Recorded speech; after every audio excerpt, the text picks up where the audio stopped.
You're live on PM Express tonight. Tonight we're going to have a conversation about the military coup alleged plot that today went to court. The people have been charged. We're going to speak to the information minister who joined us from New York tonight. We also have the lawyer for the accused persons and the security analyst, Dr. Vladimir Chudanso, here on PM Express. Stay with us.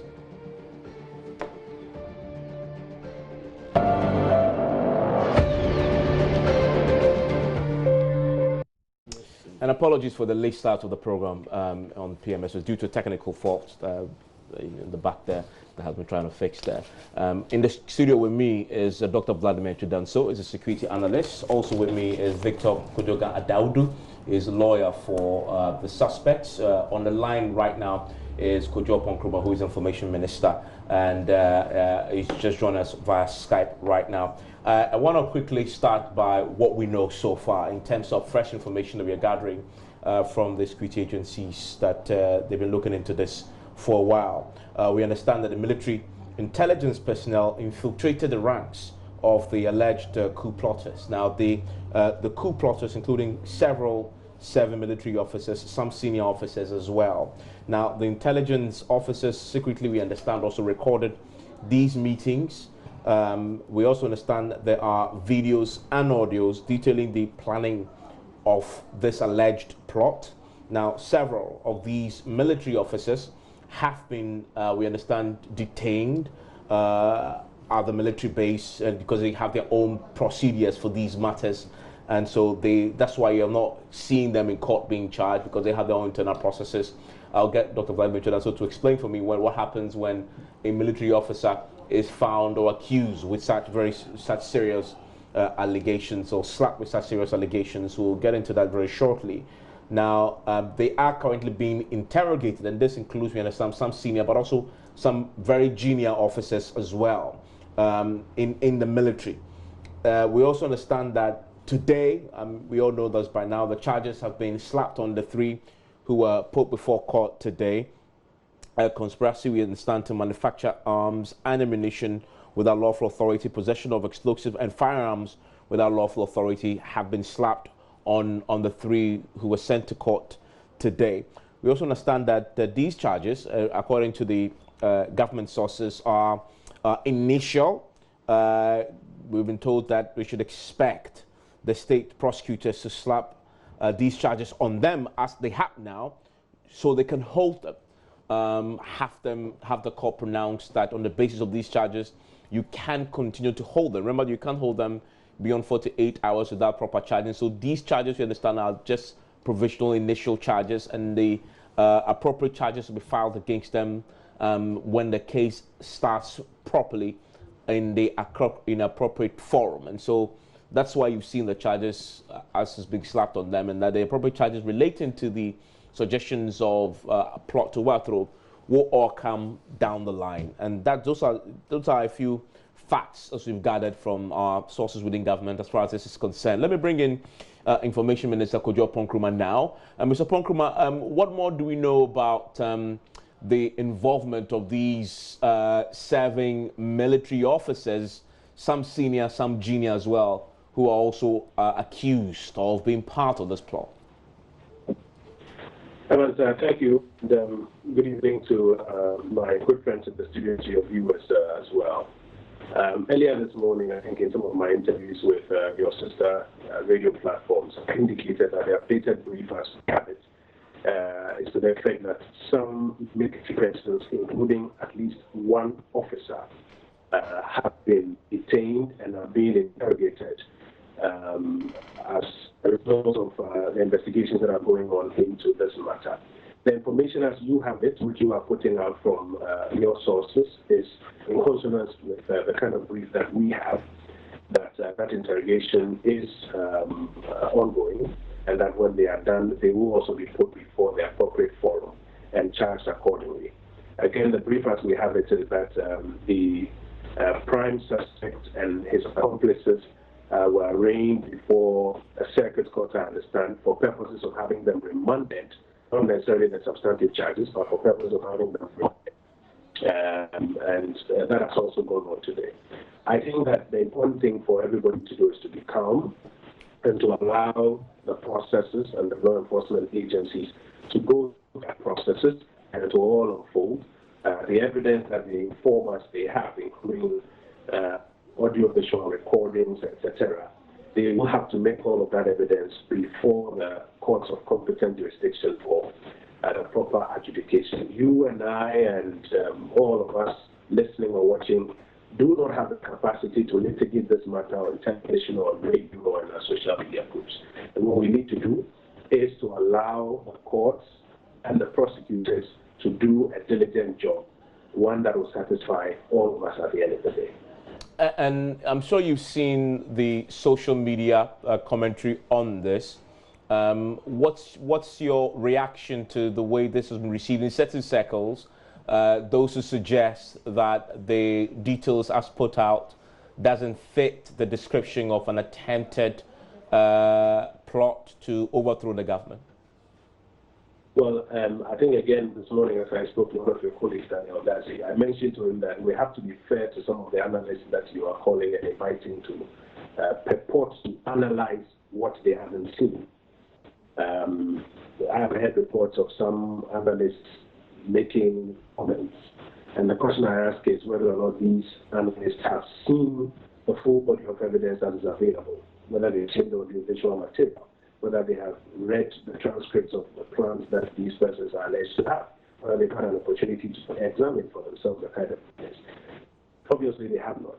And so whatever commentary that they are making, or whatever commentary that people are making on some of the platforms that you talk about, will be without the benefit of having examined the body of evidence that is available. I believe it will be based on primarily perhaps the statement that we have put out, material that they may have in social media, etc. But I think those who have had the opportunity to examine the audiovisual evidence that they have against these persons are of a different opinion. It is this evidence that the informers they are putting together, and they will be properly charging them before the courts.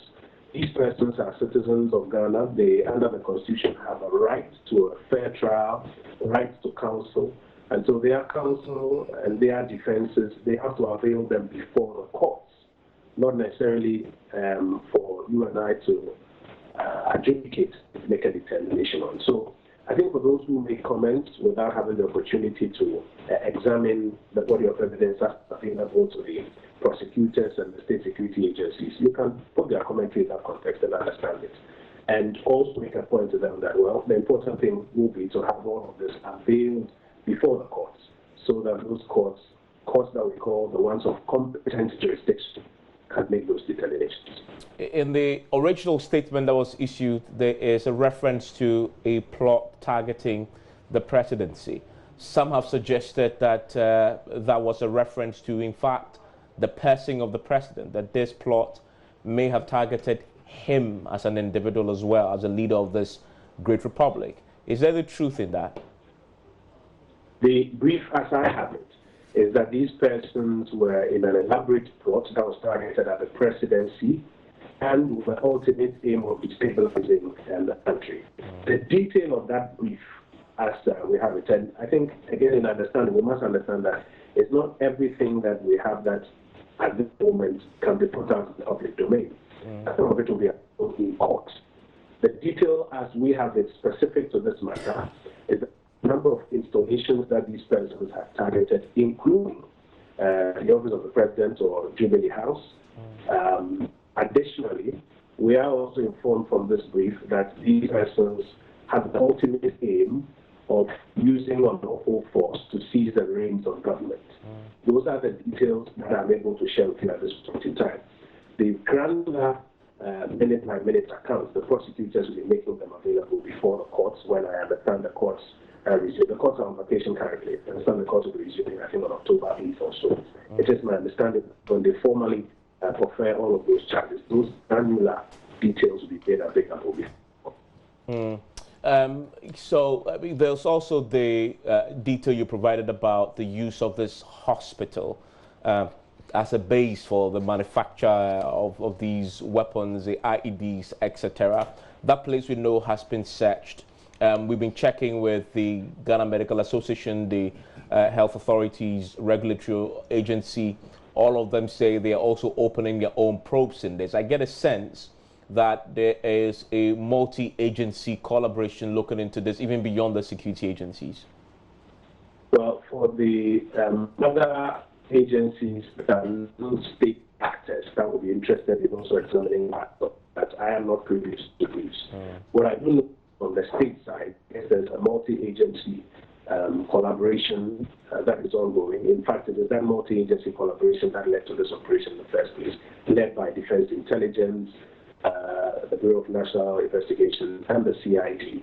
And they are working from various angles. To be specific and to be fair, though, the brief that we have says that an old Coup, which initially served as a laboratory at this hospital, is what was being used as, may I say, a factory or a manufacturing point for the improvised explosive devices and locally manufactured pistols and guns that this accomplice is alleged to have been manufactured. So to be fair, to be specific, it is this container which used to be an old laboratory, which we are informed that we are briefed was used for this purpose.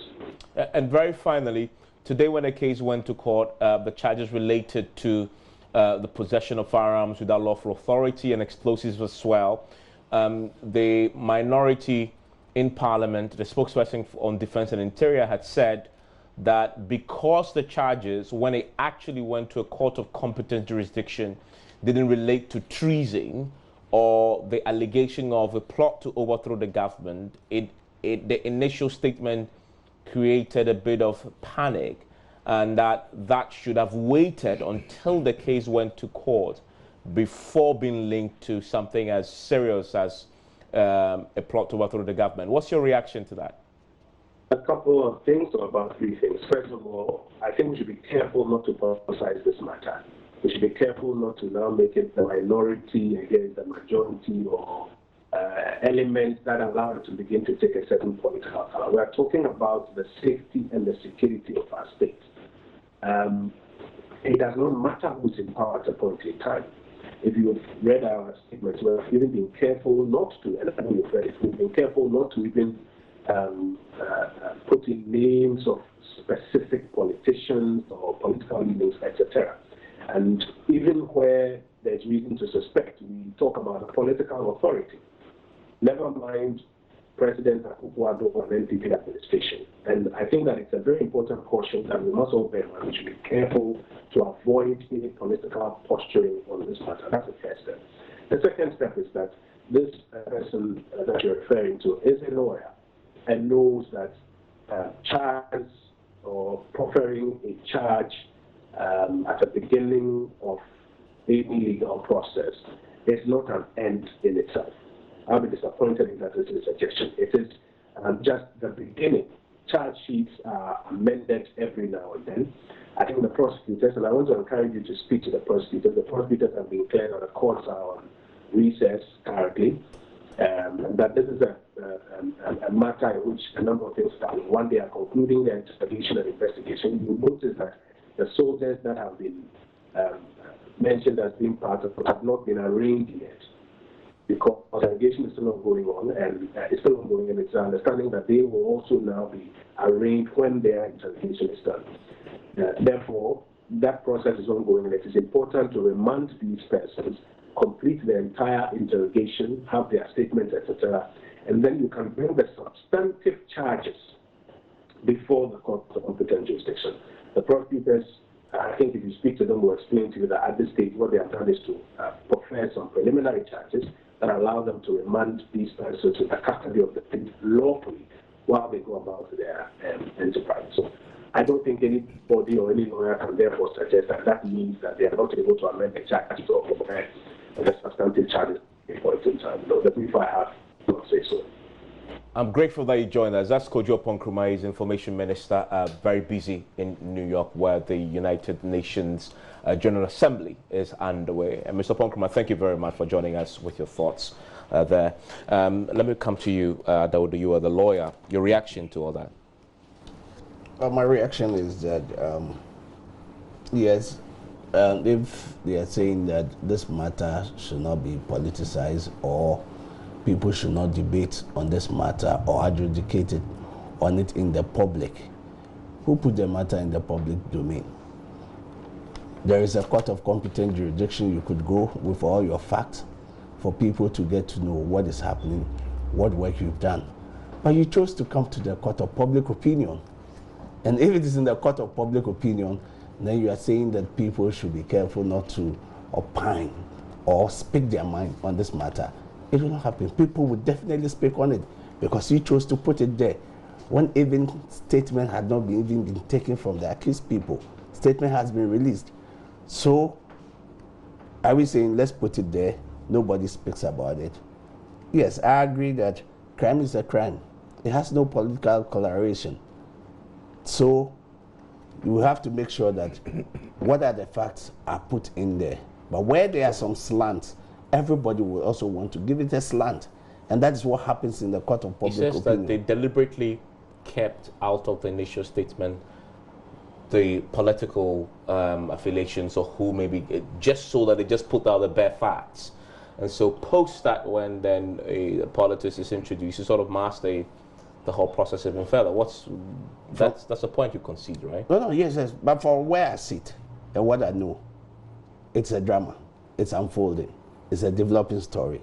There's much that would come out, right? And I can tell you also that I've spoken to my client for a while. Thankfully, the court also had given us an order that every day till we come back, we should have access to our clients. And it has given specific times that we can go there. The family can also have access with them. He's in the BNI custody? Yeah, they're in the BNI custody. So we'll be able to go there. So I think that because it's in the public domain, that's why people are commenting. And people were expecting that if this is what the statement has come, they wanted some facts or some evidence that would have backed. Now, as he said, that they went to court initially just to remand the people. For me, I think that there's another alternative to do it. Because the Constitution says that within 48 hours, you have to go back to court for the court to remand the people. Now, you can decide to go to put an application based on the constitutional provision that we have not finished with our investigation. We want the people to remand it. But you just don't go to court and say, I want you to be remanded. When you have put a charge sheet, if you put a charge sheet before the court, it means that you have finished your investigations or the preliminary investigation you have done. So if there's a charge sheet and the statement has been read, the charges has been read, then you say, no, we don't want to take the plea. It is open to an abuse. That everybody can come to court and say, yes, I'm bringing you, but I don't want to take the plea. So we asked the court that if they are not going to take the plea, then why did you put them before court? Why did you put a charge sheet? Yes, but it was from there, because we have realized some irregularities, some mistakes that has been done with the charge sheet. So the court itself realized that and said that if I look at it, I don't have jurisdiction in some of the charges. That is why, to err on the side of caution, I have decided that I don't even want to take any of the plea, that I put myself into trouble, that I don't have a jurisdiction, and have clothed myself with jurisdiction, which we felt that, yes, it was a good option there. The judge had taken and also made. So I think that people are expecting that if you put something in the public domain, what should be in court should be a fact that will support it. But they are not seeing those facts that can support it. I also agree with him that you can always amend your charge sheet. It is the duty of the police and other people to slap with a charge. The onerous one is that it is they who also have to come and prove beyond reasonable doubt. So slapping the charge, at first it was a way within the legal fraternity, or especially the prosecution, because the law made it that there were some offenses that are non-bailable. So if you are charged with that, the hand of the judge is tied. Except that this one is not. But now that with the Coup case that had come in, it says under the Constitution, every charge, whether murder, high treason, is bailable. It is the judge who would have to look at the facts. Let me bring in Dr. Give me your general reaction to this whole unfolding drama. Well, it's an unfolding drama which is very interesting. Quite very interesting, because this day and age, nobody would expect. And that is, I think, part of the reason why the debate on it is going on the way it's going. Nobody would have thought that at this point in time in our political march would see an attempt to destabilize the government. And again, the words that were chosen suggested a kind of coup. In our field, a coup is a conspiratorial kind of thing. And so you would know the targets, the centers of gravity where you hit and the government is paralyzed. We aren't seeing those in the facts that we have had up to now. But then, from where I sit, I do not doubt anything, no matter how much it is. And as my brother has said, this is a legal thing also. So we need to have the patience and wait and see how the drama unfolds. So-called evidence is there to suggest that some manufacturing was taking place. Some few arms and ammunition have been found. So people are debating, can you make a coup with such few ammunition and arms and that? You've lived through that period. What do you say? I've lived through, and I tell you that you don't need any quantum of whatever it is to make a coup. We have had instances where somebody attempted to make a coup with a pair of scissors. But those were the days when you had only the GBC. You announced and all the generals put their arms down. Today, if you want to strategize for a coup, you need to fight. You have to set a lot of fires. You know, you take over Jubilee House or whatever it is, you go to fight other, including the media. Because if you announce at GBC and somebody is able to come to Joy and say, sorry, I've also taken over, that kind of thing. And so it's not a simple conspiratorial kind of thing to just destabilize the government. But on the other hand, if it is true, there is a possibility that some people just want to destabilize the government, not in terms of overthrowing it, but causing some kind of mischief. Some kind of, the government will not be very comfortable. Take a situation where some psychopath just gets a walkie-talkie, stands at a Samanka, but breaks into JoyNews and says, my name is Sergeant so-so-and-so. I'm holding 1 kiloton of bomb, and I'm standing in Akosombo. If you don't release my colleagues from prison, or if you don't pay a certain amount of money to account number A, B, C, D, I'm dropping the bomb. Such a psychopath. I mean, somebody who doesn't mean it, but just wants to cause a dissatisfaction to the state. It's destabilizing. A whole lot of things would happen. NCA may want to find out where the person is standing. Air Force will be asked to just go pick him up. But if he's smart, he will just put the gota over there and move to another place. We don't have those psychopaths here now. So anything, to me, anything that will come out like the one we are seeing unfolding, I don't think it's likely. Could be anything. I'm not saying they've done it. I'm not saying they have not done it. But the point is that let us wait until whatever the agencies, the BNI, the DI, have for us, and the CID have for us, that look, this is the evidence. From security point of view, if you have followed a group of people for 15 months, if what we are being told is true, then there must be some evidence to show that. Then at the point that you struck, is it proper to strike at that time? Yes, there are two instances there. If you don't strike at the appropriate time, they may diffuse the whole this thing would have been botched. If you arrest them also not at the appropriate time, prosecution becomes a difficulty. So for me, I'm looking at it at the myriad of problems and steps and missteps that will go with this case. And it's curious. I'm very curious to find out the outcome of this. Give me your comments on the confirmation that information Mr. gave about the involvement of military officers in this whole plot. Some of them are currently still being, he knows some of them already. he's confirming tonight that some of them are being detained under military protocol and rules. What does that look like when we say that? Well, if it is a total military kind of conspiracy, we wouldn't have gone round with what is going on, court, whatever it is. They will be brought for an interview. The legal session will prepare all the charge sheet and whatnot and whatnot. And at that interview, their bosses will then present what they know about them, and then they take their pleas and whatnot. So this is all a military. If it is all, that's why I say, if it is all a military thing, okay. You know, then then they will be court-martialed.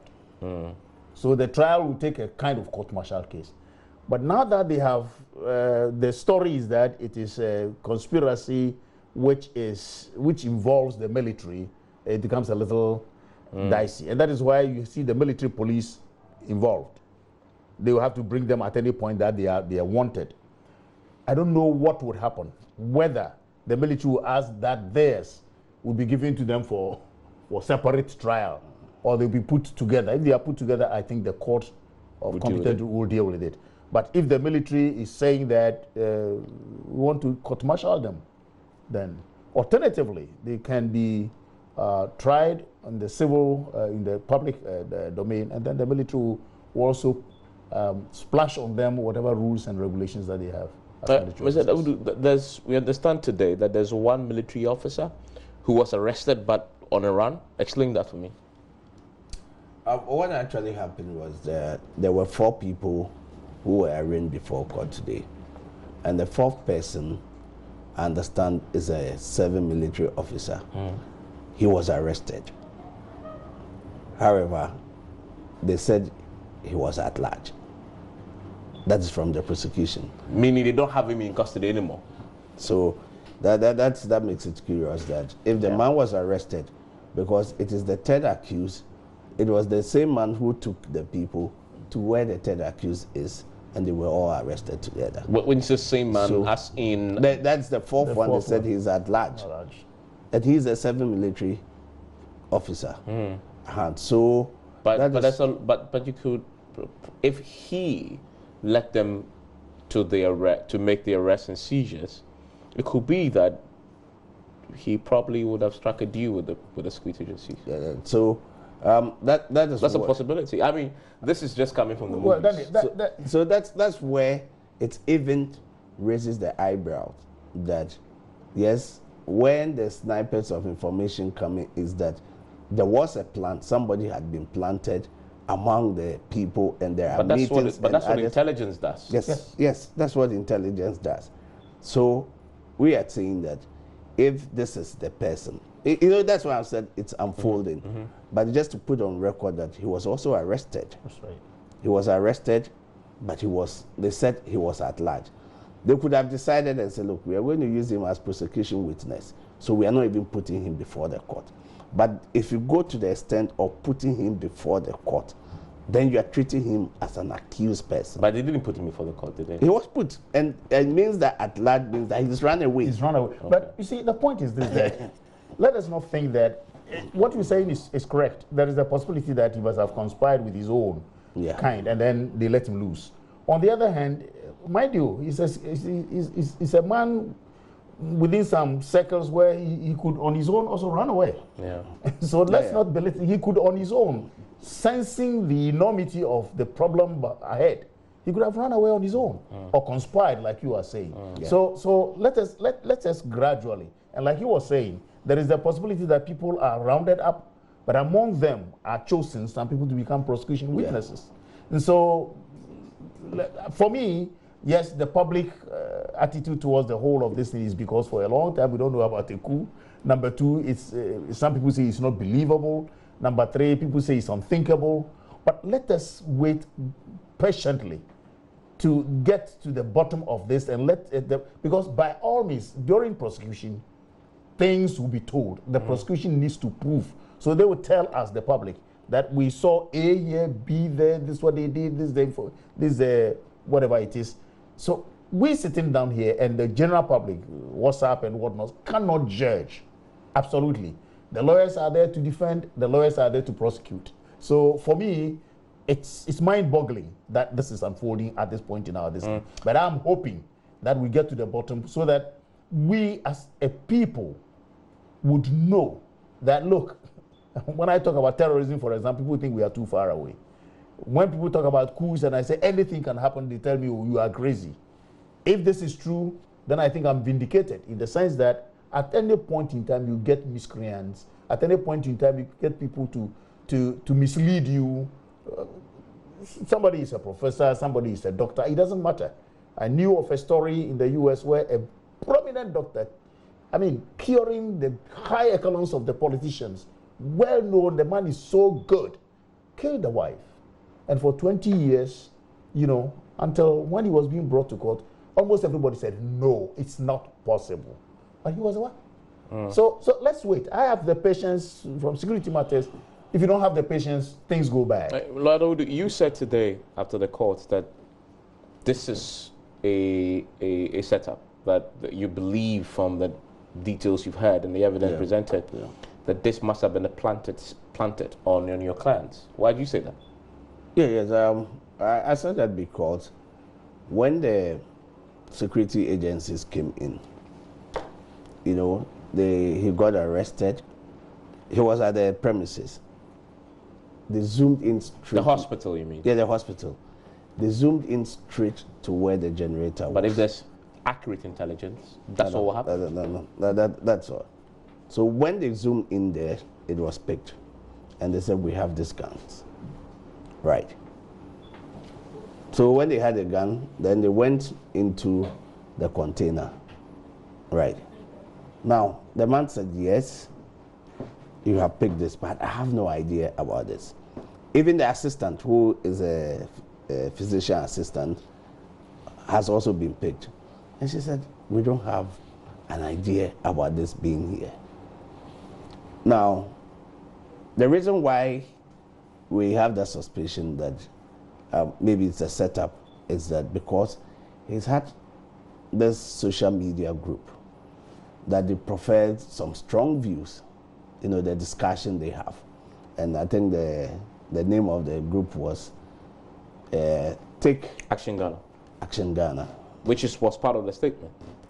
Yeah, it was part of the statement. And it was under, they said that they created under the guise of radicalized, that we're using. And what they do is that part of it, they do outreach, medical outreach, education. There, they speak against the all the politicians and say that, look, we cannot allow the politicians to take us the way they are going. They promise, they are not able. We need to take destiny into our own hands. So this is a group where you find soldiers, you find police, you find professionals. It's a huge following. It has a huge following. Right. So it was when distance we were picking the dots to connect, and we realized that, no, this was picked. Secondly, when the statement also came and said that things were found in his house. He lives at Bawaleshi. They had taken him there twice.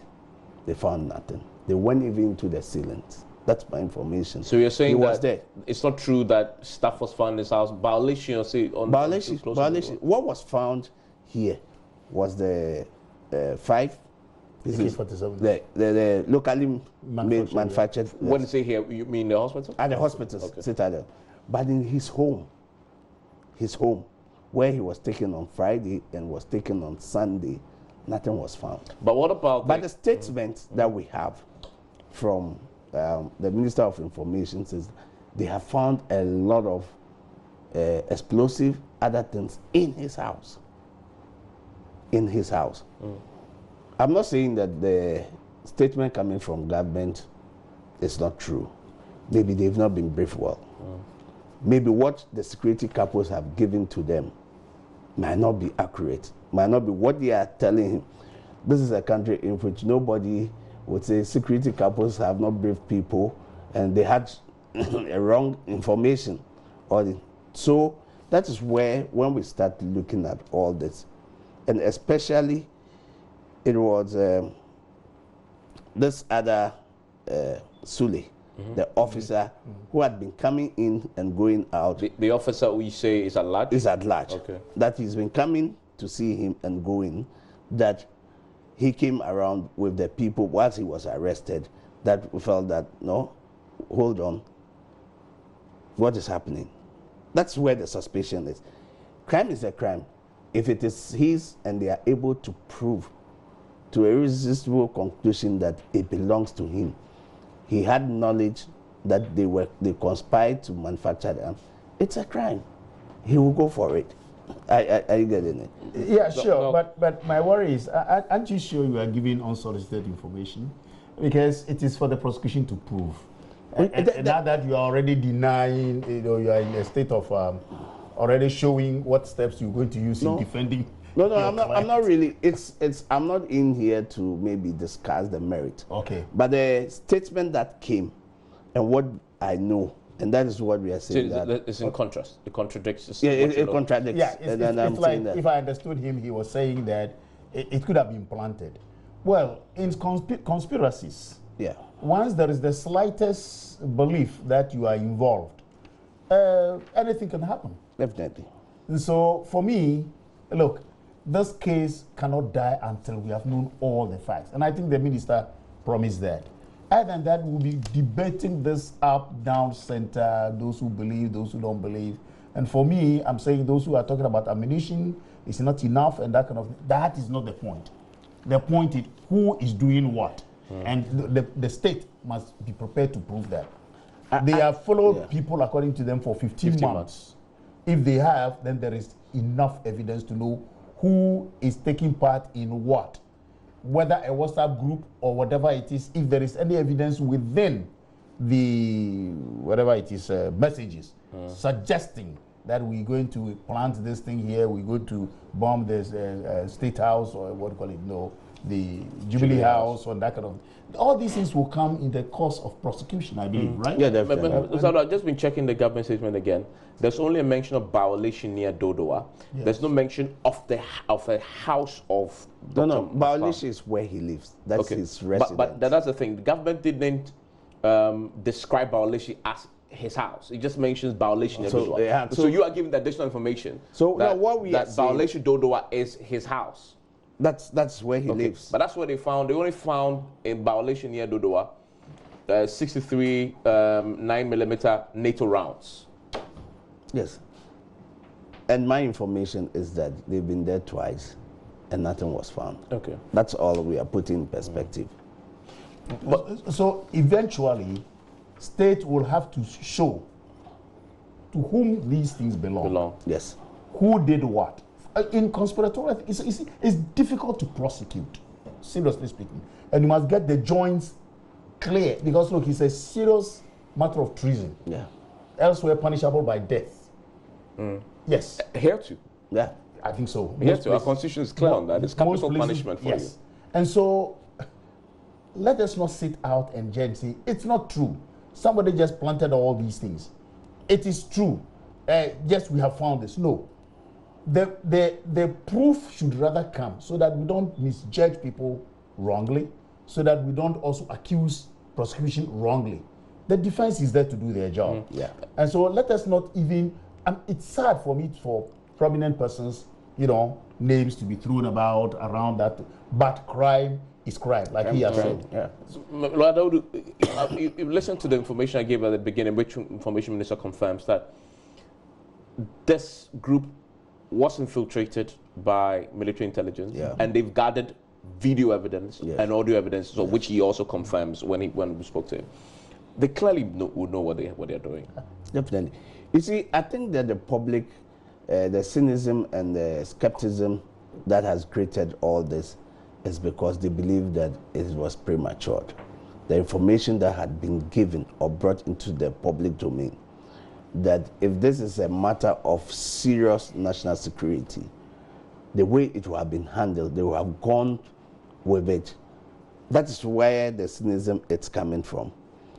Two, you were asking about the group.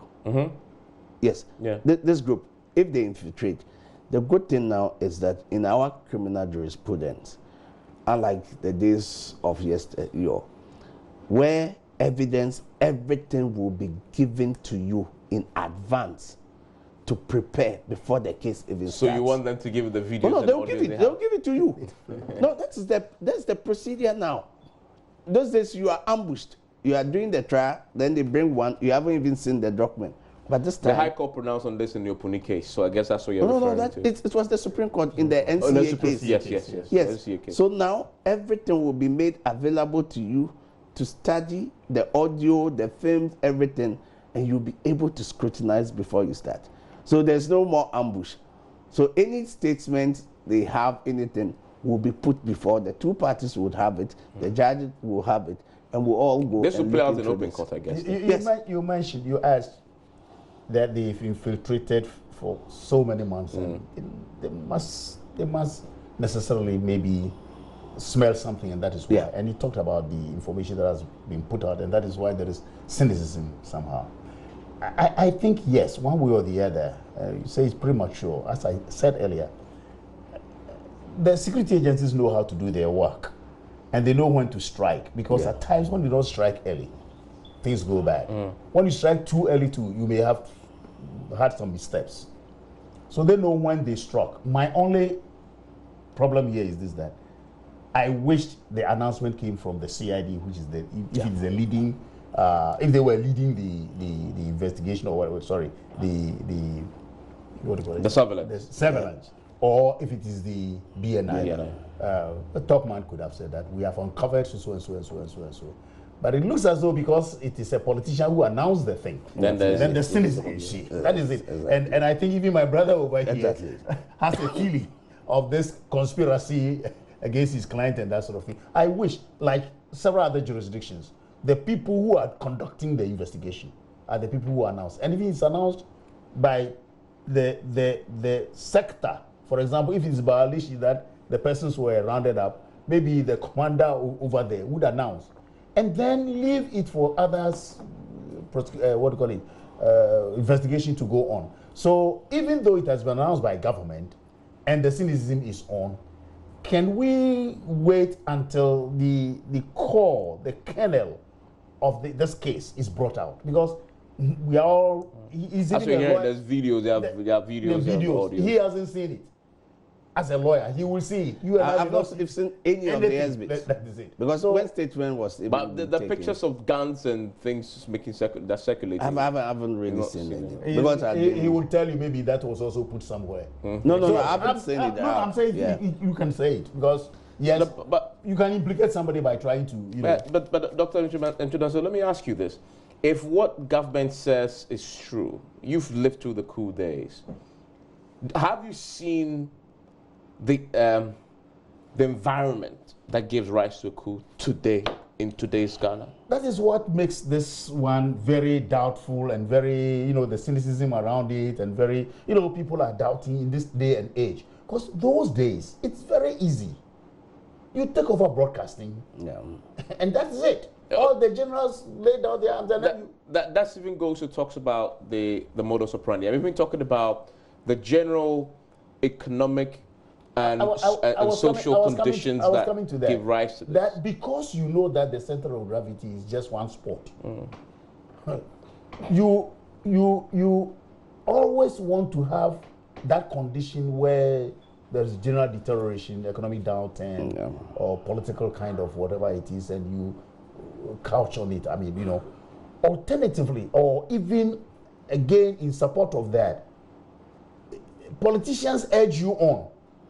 They go and do the recruitment from the armed forces, because these politicians don't have arms, ammunition. They don't know. But they will benefit. Exactly, they will benefit. So most of the coups in the past have had that kind of structure. Thirdly, you are able to know the centers that you must strike. For example, do you have ammunition depot somewhere where you need to quickly get hold of and then get the supplies from there? Do you have somebody who can give the keys to the ammunition depot? Do you have some people within the hardcore units like 5BN? Most of the coups, we just take 5BN people, they do it, and come on, But today, which of the units are you going to solicit help from? Which of the NCOs is bold enough to take on the generals today. And that is why this one has come to most people as a surprise. But as I told you, from where I sit, nothing surprises me. Is the socioeconomic conditions that will justify a coup? Absolutely, I wouldn't say so. I wouldn't. The socioeconomic conditions in this country today, yes, hard times, and the hard times is universal. It's a universal problem since 2008, when there was economic downturn. No country, every country is hiccuping, but some countries are able to swim better. Unfortunately, in our part of the world, the neo-patrimony is killing everybody. Neo-patrimony is a situation where nobody wants to do anything, and all governments are promising everything. So we sit down, and every government wants to promise better than the other government. That is the only situation that has made us not brace the problems of globalization today. But it's everywhere. Go to any country, they cry. In Europe, the populism that you see in Europe and America is because of this kind of economic downturns and whatnot. And many people are also reeling under sanctions. Venezuela, Russia, Iran, they are all suffering.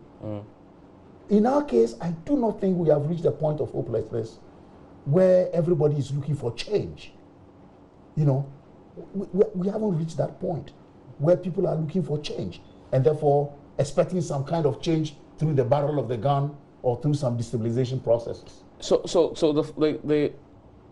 if it's true that in spite of all that you've said, there isn't the economic, socio-economic conditions, etc., the difficult, and yet government strongly believes that these people were indeed in the conspiracy over to the government, should the government be worried and concerned that in spite of all that, there are a group of people, and if you read the Take Action Ghana angle to the story, where they are now mobilizing the youth and the guise of, as they say, giving them education, health, etc. But really, it was a radicalization, you know, sort of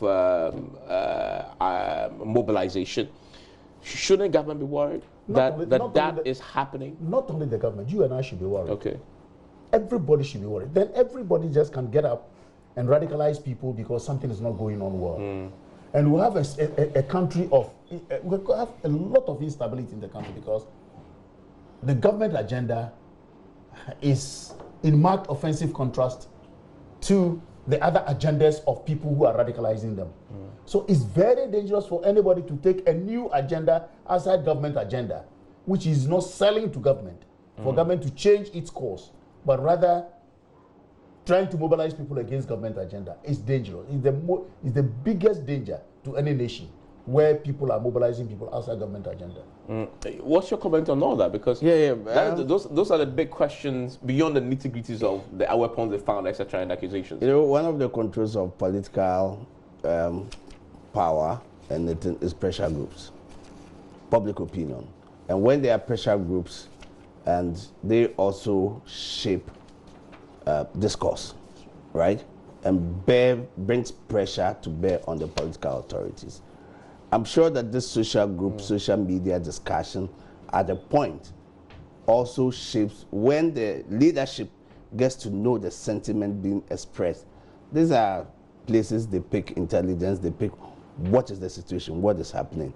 I believe that it was in that form that people start doing this. The other side, the fear of it is that we've been living and we've seen the Arab Springs. This is how they started, you know. So it's an issue of balancing. Where is this pressure group, or it will go to the extreme. As he said, yes, it might be fatal. There's unemployment, there are idle hands, and people feel that, look, we are ready to be used for anything. So I think that in as much as, yes, government would have to engage the people, they need to also gauge the situation. And it is, if you are detached from the people and the sentiment of the people, then that's when you find this mistrust and suspicion among the citizen and the leadership. I think these are the things that we need to look at. And I believe that because government may also see that it's a security threat. Because we have seen it before. The people's we have anger. A history. Yeah, we have a history. So for me, it is that they need to go a step to see whether that should be a pressure, or that's where we need to get information and we'll be able to shape our agenda for the benefit of the citizen. Doc, let's spend the final few minutes talking about the work, which has been lost in the narration though, the work that the security agencies did in the 15 months that have been detailed. We often criticize our security, and I know you lecture them. But when you listen to the details that the government has put out, the work they've done, the fact that they're monitoring social media pages, the chatter, and acting and infiltrating, that tells you that our security agencies aren't asleep as we sometimes believe they are. I've always said on several platforms, this Takrady Girls case, people call me and they say, you're talking too much for the police. That's not true. Because I know them, I'm with them, and I know modus operandi of most of the things that they do. We have some of the finest men and women in our security agencies. So if this is true, I'll doff my hat for them. But look, they are not sleeping. The Director of Intelligence, or Directorate of Intelligence of the military, has been on top of the game on several issues. The CID is working very seriously, and the BNI. So this proves that there is kind of interagency cooperation very seriously going on in Ghana. A lot of the teams slip through when you have agencies protecting their turf. If this operation is going to prove to be true, then it shows that we have very good interagency cooperation. Dr. I just wanted to add something. I think that our institution, as he said, the security agencies, they are fantastic, they work. The problem we have in there is that when they allow the invisible hands or the politicians to get involved, to get it, if they get things right, I'm grateful that you joined us. When are you back in court? We'll be back in court on the 9th. Okay, that's a lawyer for the individuals arrested. My name is Evans Benson. Enjoy the rest of your evening.